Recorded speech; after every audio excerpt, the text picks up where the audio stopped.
नमस्कार, बहुत स्वागत है आपका। मैं हूं आपके साथ सुमित शर्मा। बिरनपुर पर सियासत थमने का नाम नहीं ले रही है। बीजेपी नेताओं के बिरनपुर दौरे के बाद अब कांग्रेस ने विपक्ष पर जोरदार पलटवार किया। कांग्रेस का आरोप है कि बीजेपी की कोशिश माहौल खराब करने की है। वहीं बीजेपी का दावा है कि वो पीड़ितों के इंसाफ के लिए लड़ रही है। बात आज इसी पर, पहले रिपोर्ट देखें आप।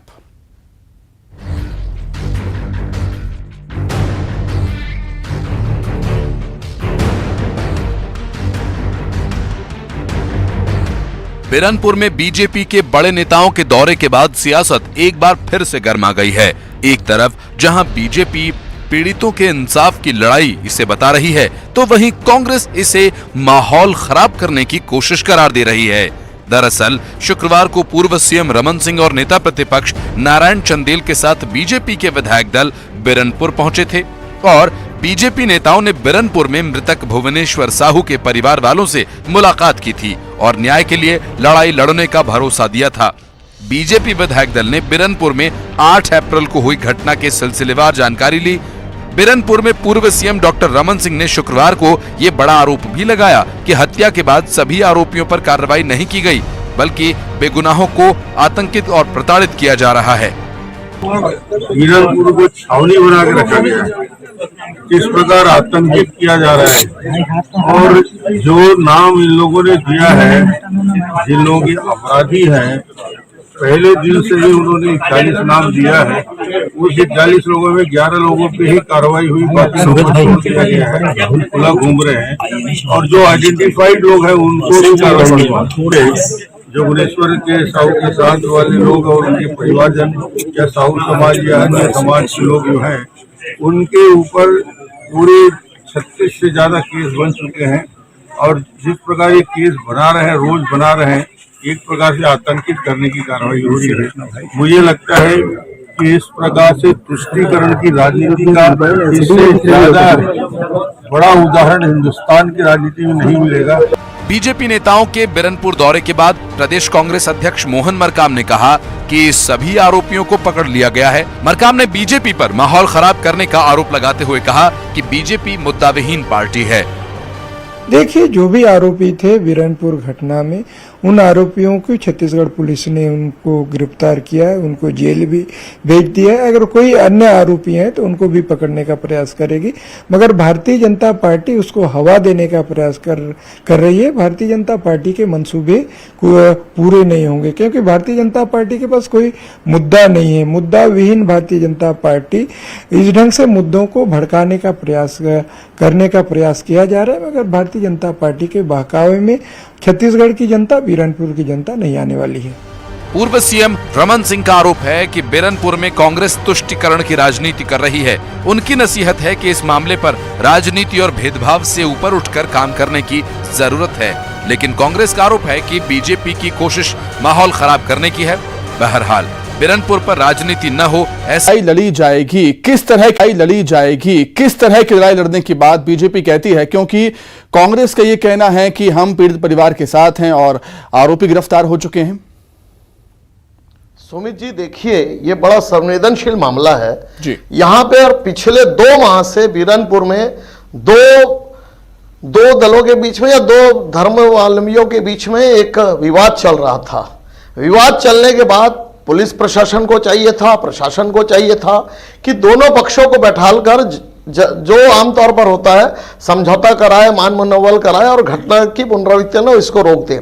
लेकिन वोट की राजनीति के चलते मंत्री जी के प्रतिनिधि ने वहां पर जाकर आतंक मचाया और एक पक्ष के लोगों को लगातार भयादोहन करते रहे। इसकी रपट भी थाने में दर्ज है, प्रशासन ने कुछ नहीं किया। और दूसरी ओर जब घटना हो जाती है, 40 नामजद आरोपी में से केवल 11 आरोपी की गिरफ्तारी होती है, किसके इशारे पर होती है? और जब दूसरी ओर जो दूसरी लाश पाई जाती है, हमें दोनों के प्रति सद्भावना है, तो उसके नाम पर 16 लोगों की गिरफ्तारी हो जाती है। तय नहीं किया जाता कि वो लोग थे कि नहीं। पीड़ित के पिता भुवनेश्वर साहू के पिता ने 10 लाख रुपए की चेक को लौटा दिया। उन्होंने कहा, मुझे न्याय चाहिए, मुझे गांव में शांति चाहिए, मुझे सरकारी नौकरी नहीं चाहिए, 10 लाख रुपए नहीं चाहिए, मुझे न्याय चाहिए। और कांग्रेस पार्टी केवल बिरनपुर की घटना में एक पक्ष के साथ खड़ी है, न्याय नहीं कर रही है, अन्याय कर रही है और प्रशासन भी अन्याय कर रही है। लोगों से वहां पर 144 धारा लगा के रखी है। हमारी पार्टी जब पहले वह दाह संस्कार में जाना चाह रही थी, उसे जाने नहीं दिया गया। हमारी पार्टी के लोगों को रोका गया, कई सारे नुमाइंदों को रोका गया, साहू समाज के लोगों को रोका गया। तो ये जो बीरनपुर में जो सियासत है, वो सियासत कांग्रेस पार्टी ने शुरू किया, वो सियासत मंत्री जी ने शुरू किया, वो सियासत मंत्री जी के एक ताकतवर बाहुबली इंसान ने शुरू किया है, जो खुलेआम चुनौती देते थे कि हम तेली समाज के लोगों को छोड़ेंगे नहीं, हमें आपका वोट नहीं चाहिए, हमारे पास 20 वोट है। ये सोशल मीडिया में ये घटनाएं तैर रही है, लेकिन प्रशासन आज तक दोनों पक्ष के बीच में कोई समझौता नहीं करवा रही है। और जो 40 आरोपी है खुलेआम, उसमें से केवल 11 आरोपी पकड़े गए हैं और बाकी के आरोपियों को अता पता नहीं है। तो ये जो खूनी खेल खेल रही है सत्ता के बैठे हुए लोग, उन्हें ऐसा खूनी खेल नहीं खेलना चाहिए। ये वही छत्तीसगढ़ है जो शांति प्रिय टापू था और पिछले तो राजीव जी, क्या बीजेपी क्या चाहती है? जो और आरोपी हैं वो गिरफ्तार हों, यही चाहती है बीजेपी, बस कुछ और नहीं? बिल्कुल सुमित जी, हम न्याय चाहते हैं और न्याय के साथ हम चाहते हैं कि ऐसी घटना की पुनरावृत्ति ना हो। लेकिन गांव-गांव में ऐसा हो रहा है कि दो पक्ष की टकराहट होती है, पुलिस किसी एक पक्ष का साथ देती है और बाकी समझौता नहीं कराती है। तो भाजपा की मांग है कि वहां पर शांति स्थापित हो, वहां पर न्याय मिले और आगे ऐसी घटना की पुनरावृत्ति ना हो, यह चाहती है भारतीय जनता पार्टी। बिल्कुल प्रीति जी, आपने राजीव जी को सुना ही होगा, एक पक्ष की बात वो करते हैं कि एक पक्ष का ही साथ दिया जा रहा है। और मेरा सवाल आपसे यह है कि अगर बीजेपी के नेता पीड़ित परिवार से मुलाकात करने के लिए वहां पर पहुंचे तो कांग्रेस को क्या परेशानी? कोई परेशानी नहीं है। और अगर जो जिस तरह के आरोप लगा रहे हैं कि सारी बातें अगर सुनिए तो ये सीधे तरह से पुलिस और प्रशासन पर जो उंगली उठा रहे हैं, इल्जाम लगा रहे हैं। तो सबसे पहले तो ये स्पष्ट है कि छत्तीसगढ़ पुलिस अपना काम करती है, बिल्कुल स्वतंत्र तरीके से करती है, बहुत अच्छा काम करती है। और इसीलिए नारायण चंदेल के बेटे को भी आखिर उन्हें अरेस्ट किया गया, चाहे वो जितना भी पलायन कर रहे थे। तो चंदेल जी जो ये पलायन और ये सब को लेकर के माहौल खराब कर रहे हैं, भारतीय जनता पार्टी का काम है सिर्फ सौहार्द बिगाड़ना। जो बात जो विषय से अंतर्गत मत होइए, विषय है प्रीति जी, बीरनपुर में आप लोग सांप्रदायिक सौहार्द बिगाड़ रहे हैं, विषय पर आ जाइए। रख के सुनिए, आप हर बात पर नारायण चंदेल जी प्रतिपक्ष के नेता हैं। राजनीतिक समझ आपको कितनी आपकी कम है, आप इससे समझिए कि आपको पता होना चाहिए जो तुष्टिकरण और ये सब आरोप आप लगा रहे हैं। आप वोटिंग, आप पॉपुलेशन का परसेंटेज देख लीजिए, वोटर्स का परसेंटेज देख लीजिए। और अगर कोई यहाँ पे जिसे थोड़ी भी राजनीतिक समझ हो, एक माह से लड़ाई चल रही है, आपकी पुलिस प्रशासन संवेदनशील नहीं है कि दोनों पक्षों को बैठाल कर वहां बातचीत करे।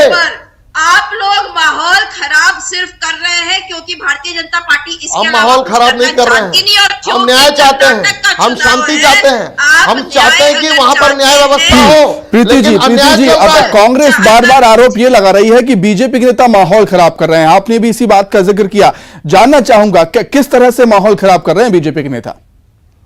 देखिए, कई तरीके से। सबसे पहले तो जब वहां पर अभी माहौल ठीक नहीं था, ये नाम ले रहे हैं कि मंत्री के प्रतिनिधि जाकर के, तो सोशल मीडिया पे वीडियो और भी तैर रहे हैं, बिना नाम लिए कहना चाहूंगी, जहां पर एक समुदाय दूसरे समुदाय को उकसा रहा है, भड़का रहा है, उनके खिलाफ अजीब अजीब बातें कर रहे हैं। तो ये होता है माहौल खराब करना। और उन वीडियोस को अपने आधिकारिक हैंडल से ये लोग शेयर करते हैं, जब ये होता है माहौल खराब करना।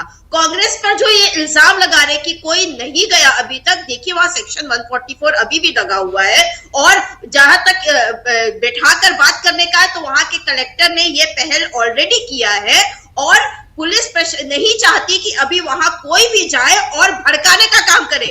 ये लोग कल गए हैं, पूर्व मुख्यमंत्री रमन सिंह और जो चंदेल जी जा करके वहां पर और भड़का करके आए हैं, बजाय इसके। अच्छा, भड़का के मतलब हम तय करेंगे, भारतीय जनता पार्टी तय करेगी कि कांग्रेस पार्टी कैसे करेगी उसके हिसाब से। अरे प्रीति जी, जख्मों को आप लोग नमक छिड़कते हैं, जख्मों को सहलाने की आवश्यकता है, जख्मों को मरहम लगाने की आवश्यकता है। कांग्रेस पार्टी जख्मों को बार बार नमक लगाती है, जख्मों को और कुदेरती है। और भारतीय जनता पार्टी के नेतागण, भारतीय जनता पार्टी के प्रतिनिधिमंडल वहां पर जाके जख्मों को मलहम लगाना चाहती है, वहां पर चाहती कि शांति व्यवस्था बने, वहां पर चाहती है कि शांति का टापू छत्तीसगढ़ स्थापित हो। 4 साल में छत्तीसगढ़ को अपराध का गढ़ बना दिया, चाकूपुर बना दिया, छुरापुर बना दिया। ठीक है राजीव जी, मेरा एक सवाल आपसे, मैं लौटूंगा प्रीति जी, दोबारा मैं लौटूंगा, आप दोनों साथ में बोलेंगे, किसी की आवाज मुझे नहीं आ रही है, ना दर्शकों को पहुंच रही है। राजीव जी, एक सवाल मेरा आपसे है कि रमन सिंह ऐसा कर जी, आपने प्रश्न किया था माहौल कैसे खराब करते हैं। पाकिस्तान के वीडियो को रायपुर का वीडियो बता करके चलाते हैं। ये इतने घटिया लोग हैं, इतने गंदे लोग हैं, ये इस तरह से माहौल खराब करते हैं। ठीक है प्रीति जी, मैं लौटूंगा, मैं लौटता हूं। राजीव जी, राजीव जी, रमन सिंह ने ये कहा है कि कांग्रेस तुष्टीकरण की राजनीति कर रही है, ये समझना चाहेंगे आप मुझे कैसे? नहीं करना चाह रही है।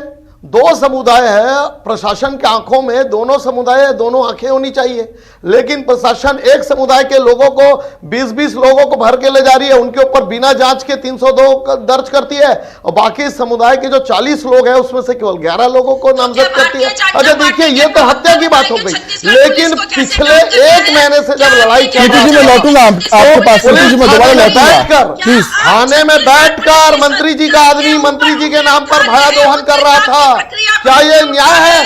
देखिए, सबसे बड़ी दुख की बात सुमित जी, मृतक के पिता ने 10 लाख रुपए वापस कर दिया प्रशासन को कि मुझे आपके 10 लाख का खैरात नहीं चाहिए, मुझे न्याय चाहिए, गांव को न्याय चाहिए। क्या यह न्याय है कि आपने 10 लाख रुपए भिजवा दिया? अभी तक मुख्यमंत्री जी लक्ष्मीपुर सीधी चले जाते थे 50 लाख रुपए देकर। ये छत्तीसगढ़ का बालक है, मुख्यमंत्री जी के पास समय नहीं है उनसे मिलने का। एक नौकरी, अरे रविंद्र चौबे जी तो ऐसे कर रहे, मैंने नौकरी दे दिया। अरे आप मृतक को वापस ले आओ, आप वापस ला सकते हो विमलेश्वर साहू को, आप वापस नहीं ला सकते। आपने 10 लाख रुपए का चेक फाड़ के फेंक दिया। मृतक के पिता ने कहा, मैं स्वाभिमानी हूँ, मैं किसान हूँ, मुझे नहीं चाहिए तुम्हारा 10 लाख। ठीक है, आप दोनों एक बार फिर से साथ में ही बोल रहे हैं। प्रीति जी, राजीव जी, किसी की बात ना सुनाई दे रही है ना समझ में आ रही है। राजीव जी, मैं लौटूंगा एक बार फिर आपके पास। जी प्रीति जी, ये विपक्ष का काम होता है, विपक्ष में है बीजेपी, तो बीजेपी वहां पर पहुंची। यूपी की घटना का जिक्र करना चाहूंगा, जब वहां पर घटना हुई, राहुल गांधी और प्रियंका गांधी जी वहां पर जाना चाह रही थी, पुलिस ने उनको रोका, वैसा ही कुछ यहां पर भी देखने को मिला है। तो विपक्ष अपना काम करता है, जैसा कि यूपी में किया कांग्रेस ने, वैसा ही छत्तीसगढ़ में बीजेपी कर रही है। तो अभी भी रोक सकते थे, उस वक्त बहुत ज्यादा माहौल खराब था, इसलिए रोका गया। थोड़ा माहौल शांत हुआ तो इन्हें जाने भी दिया गया।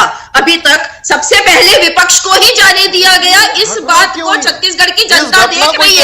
रही बात तुष्टीकरण की, एक माह से वहां पर मंत्री जी के लोग वीरनपुर में जाके साहू समुदाय के लोगों को धमका रहे थे, चमका रहे थे, हमें तुम्हारा वोट नहीं चाहिए। राजीव जी, मैं लौटूंगा ना, प्लीज, मैं लौटूंगा राजीव जी, प्लीज।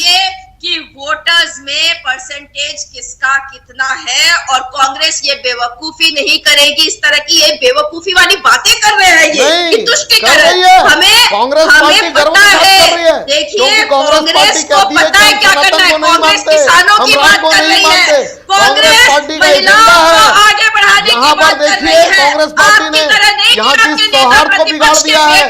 अरे कांग्रेस पार्टी ने पहला काम किया है कि अपराधियों के साथ गठबंधन कर लिया है। अपराधियों को खुली छूट है, कि तुम हत्या करो, तुम छुरेबाजी करो। आप देख लीजिए, धमतरी में छुरेबाजों का रैली निकला, लोगों का कितना गुस्सा था। एक छुरेबाज उसके 9 दिन में हो जाती है। देखिए यहाँ पर ऐसा हो रहा है कि प्रशासन का बड़ा सहयोग है छुरेबाजों के साथ, यहाँ पर बड़ा सहयोग है अपराधियों के साथ। ठीक है, चलिए ठीक है, आप दोनों बार बार एक साथ ही बोलते हैं। प्रीति जी, राजीव जी, किसी की बात समझ में आ नहीं रही, कौन क्या बोल रहा है। मैं विनम्रता से निवेदन करता हूं दोनों से, एक एक करके अपनी बात रखिए प्लीज। राजीव जी, मेरा सवाल आपसे ये है, रमन सिंह कह रहे हैं जी, रमन सिंह ये कहते हैं कि जो दोषियों पर कार्रवाई नहीं हुई है और यहां पर जो बेगुनाह है उनको प्रताड़ित किया जा रहा है, ये एक बहुत बड़ा आरोप लगा रहे हैं रमन सिंह। जी देखिए सुमित जी, मृतक के पिता ने सरकारी चेक को वापस कर दिया है, सरकारी नौकरी के ऑफर को ठुकरा दिया। उन्होंने कहा न्याय चाहिए, पूरे गांव को न्याय चाहिए। मेरा बेटा गया, बाकी बेटे भी लाइन में है। मतलब इतनी क्रुद्ध होकर प्रशासन एक तरफा कार्रवाई कर रही है, वहां पीड़ित परिवार के लोगों को तंग कर रही है, वहां पर जितने साहू समाज के लोग हैं उनको उठवाकर 302 की धमकी दी जा रही है। ये खुलेआम जो सांप्रदायिक सौहार्द बिगाड़ रही है। प्रीति जी, मैं लौटूंगा आपके पास। प्रीति जी, मैं लौटूंगा प्लीज। जी, तो ये जो तनाव है, प्रशासन को चाहिए उभय पक्ष को बैठालकर बात करे, दोनों पक्षों के साथ शांति वार्ता करे। लेकिन प्रशासन आज भी साहू समाज के लोगों के ऊपर भया दोहन कर रही है। प्रशासन आज भी बोल रही है कि हम आपको 302 में लगा देंगे। और जब वो मृतक के पिता ने इतनी गहरी बात कही कि मुझे आपका 10 लाख नहीं चाहिए, यहाँ के गांव में शांति चाहिए, लेकिन उसके बावजूद भी प्रशासन बार बार कहते हैं ये 10 लाख को ले जाओ। चलिए ठीक है, आखिरी 30 सेकंड प्रीति जी, आखिरी 30 सेकंड चाहिए। जी, आखिरी 30 सेकंड। जनता न्याय चाहती है, पिता है, लेकिन न्याय नहीं मिल रहा है, उनको तकलीफ है और इसका ये फायदा गलत उठाने का कोशिश कर रहे हैं। वो अगर कुछ कहते हैं तो वो का दुख है जो आ रहा है सामने, जो स्वाभाविक है। मेरा राजीव जी से प्रश्न ये भी है साथ में, और भारतीय जनता पार्टी के लोगों से, कि पाकिस्तान का वीडियो जब रायपुर में बता करके तरह तरह के अफवाह फैलाए गए, माहौल खराब किया जाए, तो जेल जाने वाले कौन थे? छत्तीसगढ़ पुलिस अपना काम करती है, जब कोई गलत होता है तो उसे जेल भेजती है, और जो निर्दोष होता है उसे कभी भी जेल में नहीं डाला जाता है। चाहे नारायण बाकी लोगों के दुकानों के सामान जब्त कर लिए जाते थे, लेकिन खास लोगों के सामान जब्त नहीं होते थे। भारतीय जनता पार्टी कर्नाटक नहीं जीतने वाली। आप कुछ भी कर लीजिए, जितने भी पैतरे अपना लीजिए, यहाँ पर आप कर्नाटक नहीं 15 साल में कोई दंगे नहीं हुए। छत्तीसगढ़ की कटवा जी के 2.5 साल के शासनकाल में दंगा नहीं हुए, लेकिन जब जब कांग्रेस पार्टी आती है दंगा क्यों करवाती है? वो तो बात सत्य है। अरे आप लोग छत्तीसगढ़ की, चलिए ठीक है, कांग्रेस का कहना है कि पुलिस अपना काम कर रही है, लेकिन बीजेपी के आरोपों को भी नजरअंदाज नहीं किया जा सकता। आप दोनों का बहुत शुक्रिया। प्रीति जी बहुत धन्यवाद, राजीव जी बहुत शुक्रिया चर्चा में शामिल होने के लिए। तो फिलहाल चर्चा में इतना ही। नमस्कार।